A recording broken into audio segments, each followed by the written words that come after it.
Writing. See section 119. According as it is said. What is jhana of three factors on that occasion? It is happiness, bliss, unification of mind. Viv 263. The rest is as in the case of the first jhana. Section 151. Once this has been obtained in this way, and he has mastery in the 5 ways already described, then on emerging from the now familiar second jhana he can regard the flaws in it thus. This attainment is threatened by the nearness of applied and sustained thought. Whatever there is in it of happiness, of mental excitement, proclaims its grossness. Di 37. And its factors are weakened by the grossness of the happiness so expressed. He can bring the third jhana to mind as quieter, and so end his attachment to the second jhana and set about doing what is needed for attaining the third. Section 152. When he has emerged from the second jhana, happiness appears gross to him as he reviews the jhana factors with mindfulness and full awareness, while bliss and unification appear peaceful. Then as he brings that same sign to mind as earth again and again with the purpose of abandoning the gross factor and obtaining the peaceful factors. Knowing. Now the third jhana will arise, there arises in him mind or adverting with that same earth KASIÓA as its object, interrupting the life continuum. After that, either 4 or 5 impulsions impel on that same object, the last one of which is an impulsion of the fine material sphere belonging to the third jhana. The rest are of the kinds already stated. Opening square bracket. The third jhana. Section 153. And at this point, with the fading away of happiness as well, he dwells in equanimity, and mindful and fully aware, he feels bliss with his body. He enters upon and dwells in the third jhana, on account of which the noble ones announce. He dwells in bliss who has equanimity and is mindful. Viv 245. And so he has attained the third jhana, which abandons one factor, possesses 2 factors, is good in 3 ways, possesses 10 characteristics, and is of the earth KASIÓA. Section 154 herein, with the fading away of happiness as well. Pitiya viraga. Fading away is distaste for, or surmounting of, happiness of the kind already described. But the words as well. Ca. Between the 2 words pitiya and viraga have the meaning of a conjunction. 44 they can join to them either the word stilling or the expression the stilling of applied and sustained thought. In the description of the second jhana. Herein, when taken as conjoining, stilling, the construction to be understood is with the fading away and what is more, with the stilling of happiness. With this construction, fading away has the meaning of distaste. So the meaning can be regarded as with distaste for, and with the stilling of, happiness. But when taken as conjoining the words stilling of applied and sustained thought, then the construction to be understood is with the fading of happiness and, further, with the stilling of applied and sustained thought. With this construction, fading away has the meaning of surmounting. So this meaning can be regarded as with the surmounting of happiness and with the stilling of applied and sustained thought. Section 155. Of course, applied and sustained thought have already been stilled in the second jhana too. However, this is said in order to show the path to this third jhana and in order to recommend it. For when with the stilling of applied and sustained thought is said, it is declared that the path to this jhana is necessarily by the stilling of applied and sustained thought.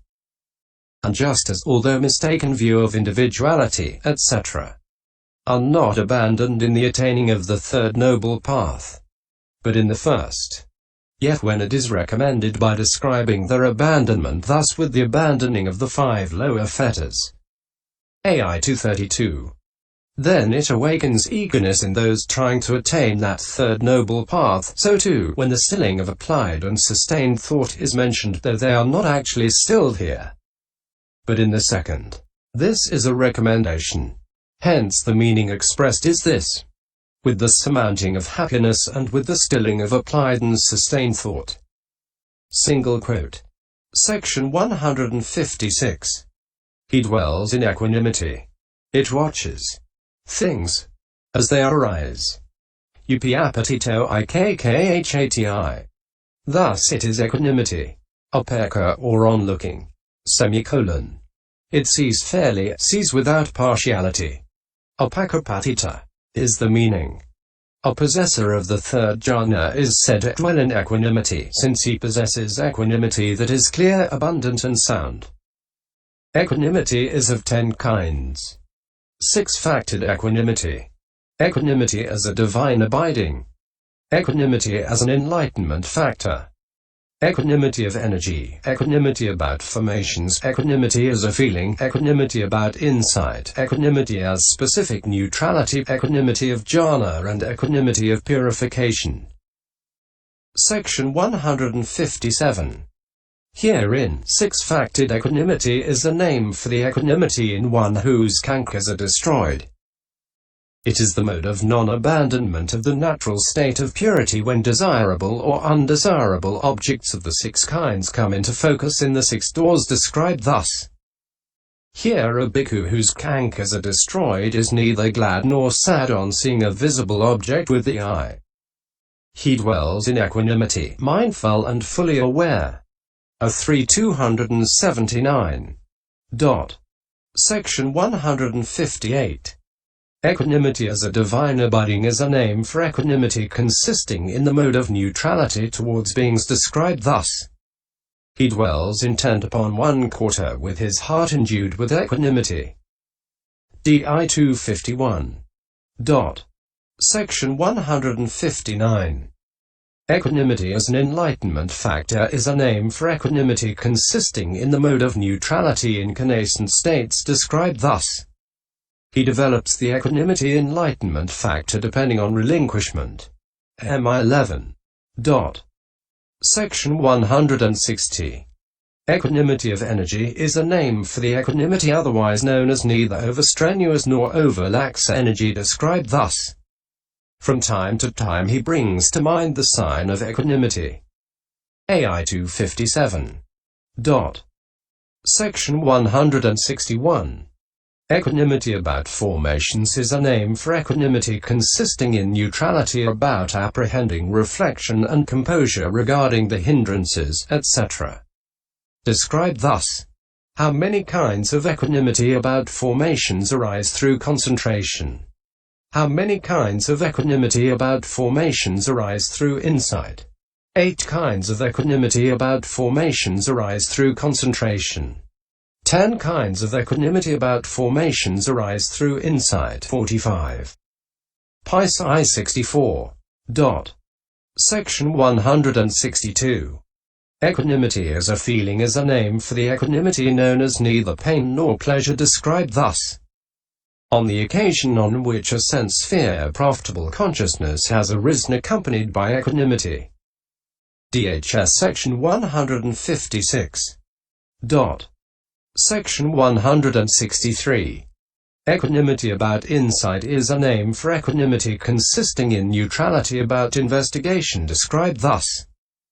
What exists, what has become, that he abandons, and he obtains equanimity. M2 264-65 AIV 70F. Section 164. Equanimity as specific neutrality is a name for equanimity consisting in the equal efficiency of connascent states. It is contained among the or whatever states beginning with zeal. 14. DHS 132. Section 165. Equanimity of jhana is a name for equanimity producing impartiality towards even the highest bliss described thus. He dwells in equanimity. Viv 245. Section 166. Purifying equanimity is a name for equanimity purified of all opposition, and so consisting in uninterestedness in stilling opposition described thus. The fourth jhana, which has mindfulness purified by equanimity. Viv 245. Section 167. Herein. 6-factored equanimity. Equanimity as a divine abiding. Equanimity as an enlightenment factor. Equanimity as specific neutrality. Equanimity of jhana and purifying equanimity are one in meaning, that is, equanimity as specific neutrality. Their difference, however, is one of position, like the difference in a single being as a boy, a youth, an adult, a general, a king, and so on. Therefore of these it should be understood that equanimity as an enlightenment factor, etc., are not found where there is 6-factored equanimity, or that 6-factored equanimity, etc., are not found where there is equanimity as an enlightenment factor. And just as these have one meaning, so also equanimity about formations and equanimity about insight have one meaning too. For there is simply understanding classed in these two ways according to function. Section 168. Just as when a man has seen a snake go into his house in the evening and has hunted for it with a forked stick, and then when he has seen it lying in the grain store and has looked to discover whether it is actually a snake or not, and then by seeing 3 marks has no more doubt, and so there is neutrality in him about further investigating whether or not it is a snake. So too, when a man has begun insight and he sees with insight knowledge the 3 characteristics, then there is neutrality in him about further investigating the impermanence, etc., of formations, and that neutrality is called equanimity about insight. Section 169. But just as when the man has caught hold of the snake securely with the forked stick and thinks, "How shall I get rid of the snake without hurting it or getting bitten by it?" then as he is seeking only the way to get rid of it, there is neutrality in him about the catching hold of it. So too, when a man, through seeking the 3 characteristics, sees the 3 kinds of becoming as if burning, then there is neutrality in him about catching hold of formations, and that neutrality is called equanimity about formations. Section 170. So, when equanimity about insight is established, equanimity about formations is established too. But it is divided into 2 in this way according to function, in other words, according to neutrality about investigating and about catching hold. Equanimity of energy and equanimity as feeling are different both from each other and from the rest. Section 171. So, of these kinds of equanimity, it is equanimity of jhana that is intended here. That has the characteristic of neutrality. Its function is to be unconcerned. It is manifested as uninterestedness. Its proximate cause is the fading away of happiness.